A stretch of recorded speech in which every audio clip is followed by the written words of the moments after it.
nosotros Virgilio Hernández por Alianza País, Listas 35, y le hemos invitado para hablar de algunos temas importantes. Lo que hace referencia a esta semana, lo que entraría a analizar justamente la Asamblea. Muy buenos días, gracias por acompañarnos.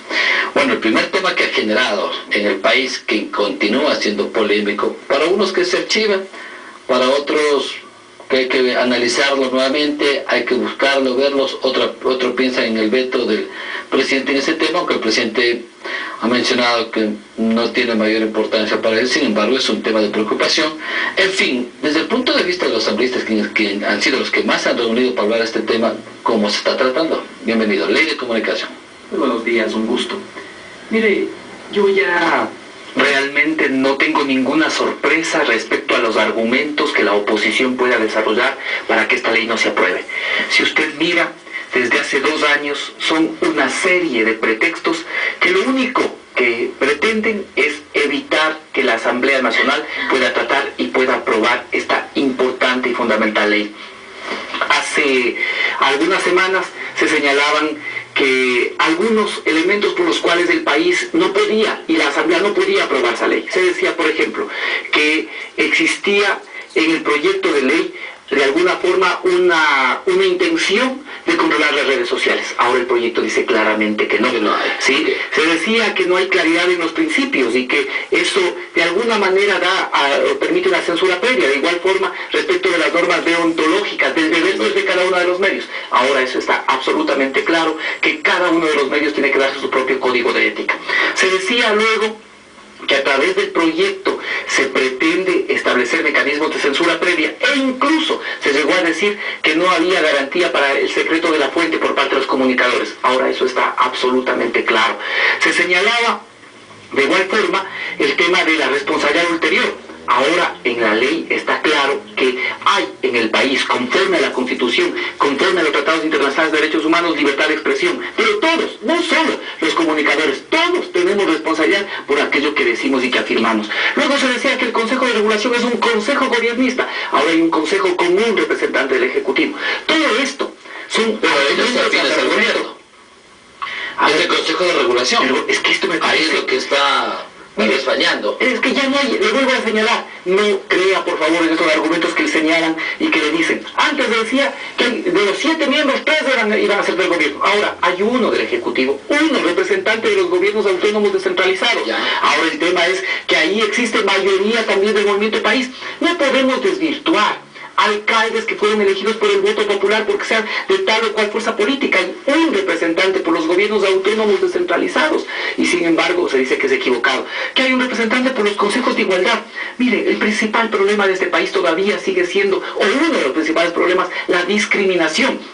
Y sin embargo, que existe un representante del Consejo Nacional de la Igualdad en el Consejo de Regulación nos puede ayudar a que se tomen políticas públicas para ir erradicando la discriminación de cualquier forma. Aquí en el Ecuador se señala que es equivocado. Luego, hay uno por representante por los catedráticos de las facultades de comunicación. Se podrá decir que ese catedrático va a ser afín al gobierno y hay un representante del Ejecutivo. De tal manera que no hay, le vuelvo a señalar, no hay ya ninguna explicación que pueda ayudarnos a entender cuál es la posición de los sectores de la oposición. Más bien una sola yo diría. La presión de los grandes medios, de las grandes cadenas, y en segundo lugar, esta disposición que consta en la ley de que las frecuencias tendrán que ser repartidas 34% para el sector comunitario, 33% para el público y 33% para el privado. Eso es lo que efectivamente les molesta. Eso, que ahora a veces les puede buscando democratizar. ¿Democráticamente o políticamente? ¿Cómo lo trataron? Lo que tienen es temor que ahora, por primera vez, se ponga en una ley la necesidad de democratizar también el reparto de las frecuencias. Eso es lo que efectivamente les molesta. Y de igual forma, que ahora en esta ley se establezca que todas aquellas frecuencias que se entregaron de manera mal habida, de todas aquellas frecuencias que se entregaron de una forma inescrupulosa, tengan que volver al Estado para que el Estado las pueda redistribuir. Entonces la ley para quién es ahí, pues. La ley es para todos. ¿Ya? La ley es para todos, pero si es que usted... Para esas frecuencias maravillas. Pero para si esas frecuencias se adquirieron de una forma mala vida, ¿Qué es lo que tiene que hacer el Estado? Recuperar esas frecuencias y volverlas a distribuir buscando democratizar las mismas. Eso es, porque la ley es para todos, siempre estuvo prohibido. ¿Qué es lo que pasó? Que a través de mecanismos inescrupulosos, a veces precisamente a través de estas formas de acuerdos políticos, se entregaba frecuencias. ¿Qué es lo que estamos haciendo nosotros? Miremos, y todas aquellas frecuencias que fueron mal habidas tienen que ser entregadas al Estado. Es lo que estamos señalando. Ahora, dentro de este contexto que mencionaba usted, justamente la ley de comunicación, ¿por qué se tramita en 2 años y algo más? ¿Y por qué tiene que ser la novena? Justamente la novena prueba de esta ley de comunicación que salga al aire, y si no, pues estará por medio de la Corte Constitucional.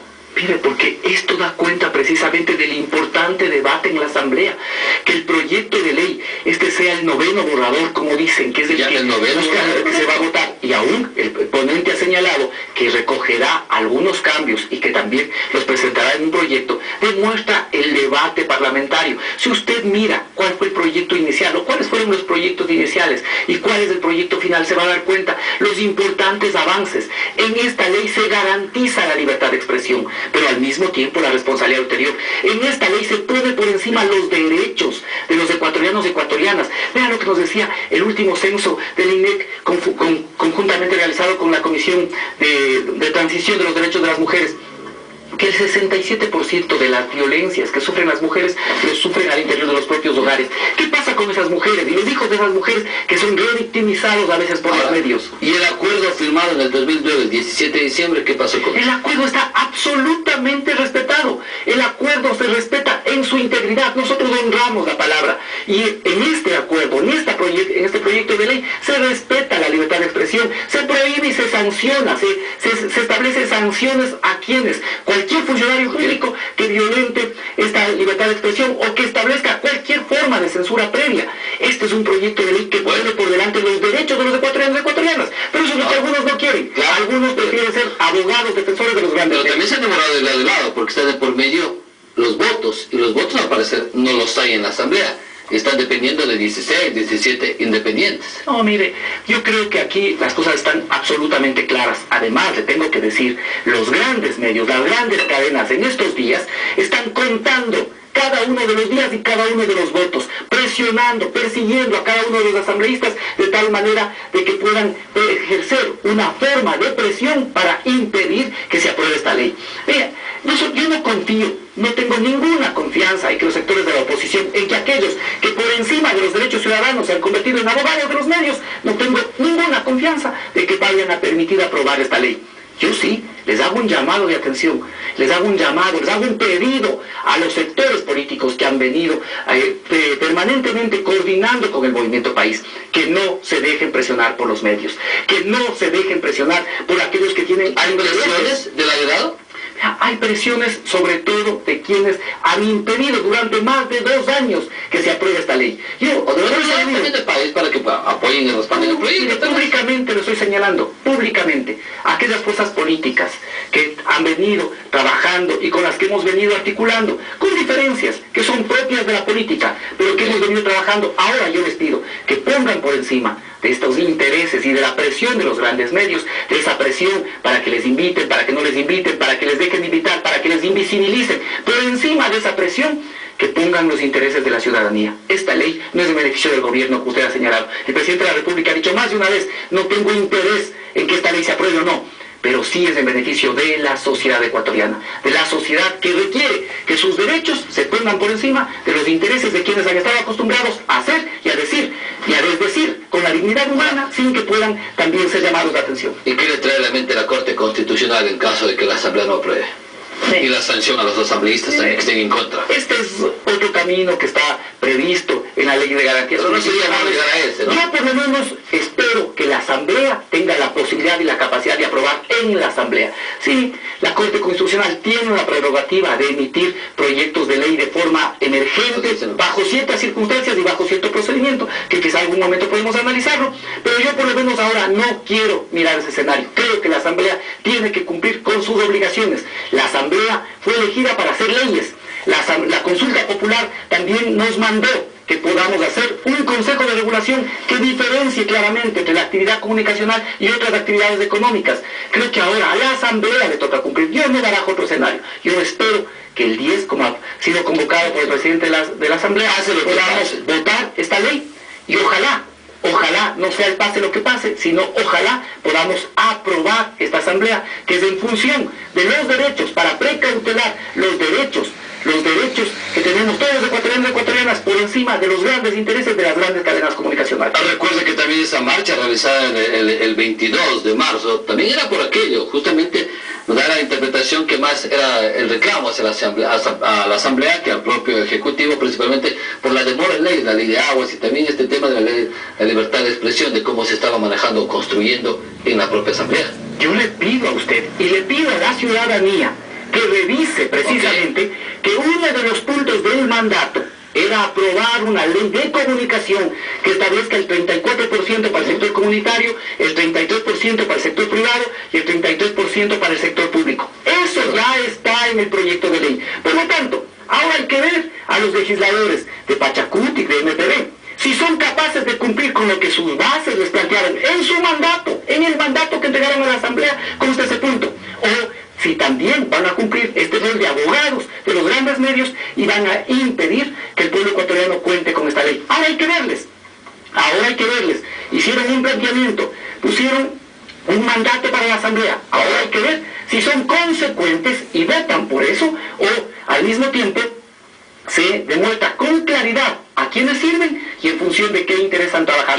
Las bases tienen que vigilarles ahora. Y la marcha entonces del 22 se lo por ese reclamo, también este tema de la libertad de expresión, que no la votación, sino cómo se está llevando justamente el proceso. Yo revisé ese mandato.